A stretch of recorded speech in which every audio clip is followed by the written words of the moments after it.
Hey, Scott. I guess we'll just get right to the question people are wondering about, which is, of course, where did you find those aviators that you wore last Saturday? And did you get enough trust in them to bring them out again this weekend if it's sunny?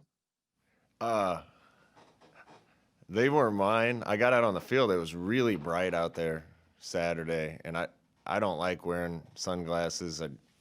Um, I don't I don't want to look like one of those guys that thinks he needs to wear cool guy sunglasses all the time. So I've never wanted to wear them. But I was standing on our sideline, had trouble seeing, so I had a choice of Chenander's extra sunglasses and Lambrick's extra sunglasses, and um, I forget whose I ended up going with.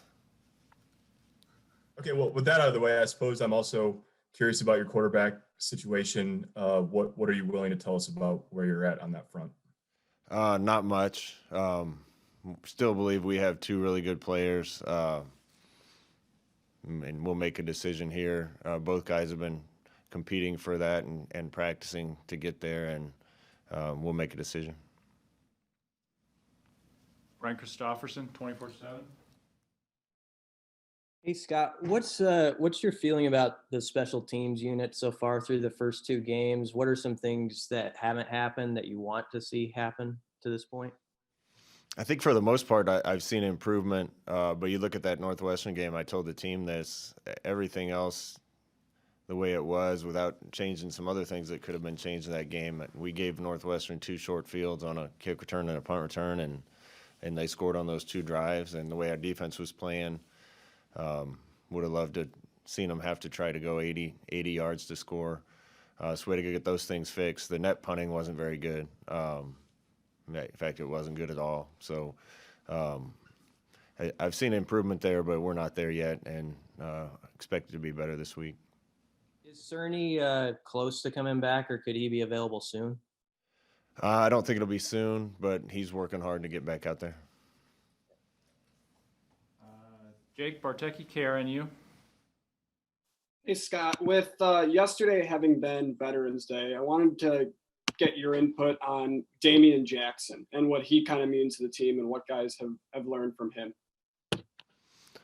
Damian got nicked up in camp and finally got some playing time on Saturday. What he gives to us is far more than just what he does on the field. He's a grown man. The guys look up to him. He's a leader. What he says goes. I love having him on the football team, and it's remarkable what he's done. He's turned himself into a good football player, and I expect to see him out on the field too. But what he gives us off the field is extremely valuable. Sam McEwen, Omaha World Herald. Hey Scott, thanks for doing this. What did you see out of Omar Manning this week in practice? And then also, what else did you see from Fleming, Betts, Brown that gives you confidence they can contribute on Saturday? We're bringing those guys along as fast as we can. I think those are all really talented guys. I get to give the veteran receivers credit for trying to help bring those guys along, even though they're playing the same position. Cade Warner is an unbelievable individual. I think he's going to be a great football coach someday. He's really shown the leadership and unselfish qualities of a leader to try to help bring those guys along.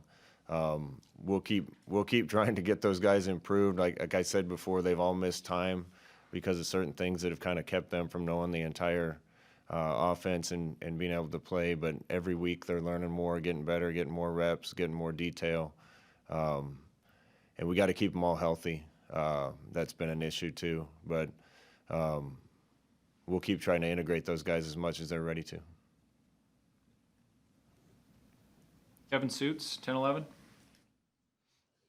Coach, I was wondering if you had a comment on Journey Brown, the Penn State running back who had to abruptly end his career yesterday due to a heart issue.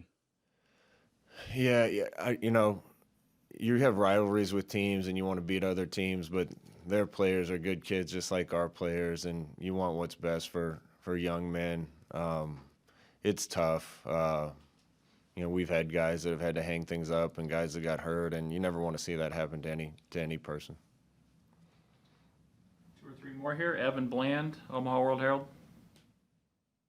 Hey, Coach, just curious how maybe that extra week was beneficial to Cam Jurgens, or if it was, and then what differences are there in terms of when Cam and Matt are at center? How does those guys maybe affect the offense? What differences might there be when those guys are at center?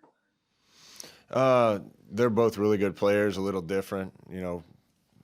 Matt's a little more of a thumper, a little bigger guy. Cam's really quick, really good at getting up on the second level. We're obviously a better team when we have both those guys on the field. I think both are perfectly capable of running the plays that we want to run at center, but we're better if we have both. Back to Brian Christopherson.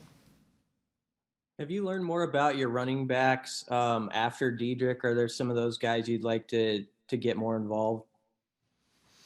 Yeah,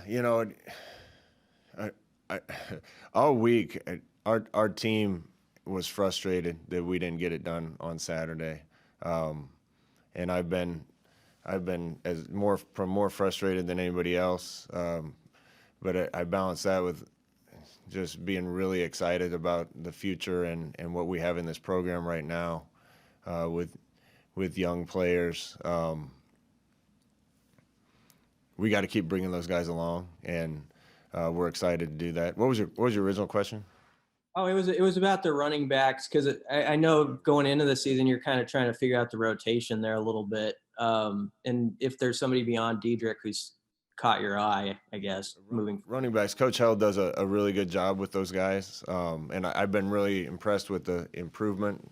I guess that's why I brought up the young players and the excitement I have about what I see out of them.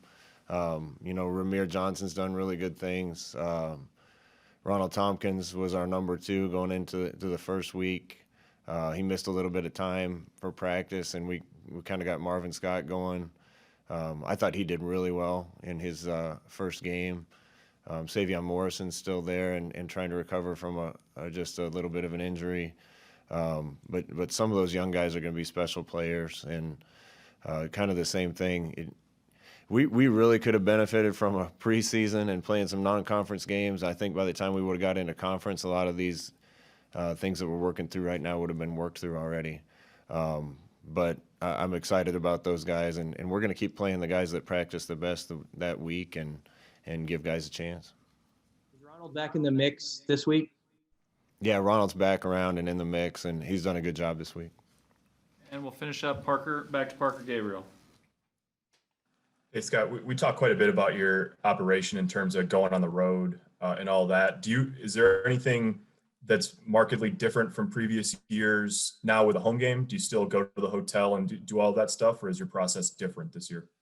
No, we're going to do largely the same thing, all year, stuff that people don't see. But when we've had kids that have been exposed to someone with COVID, and we've had to put them in hotels and separate them, and we got some kids in the hotel now, so we'll have more rooms over there than we usually do, and trying to keep guys isolated a little more.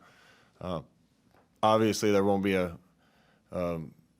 march through the fans when we get to the stadium. That'll be tough, but pretty much our protocol for being here for Friday meetings, going to the hotel, getting up and getting ready to play will be the same.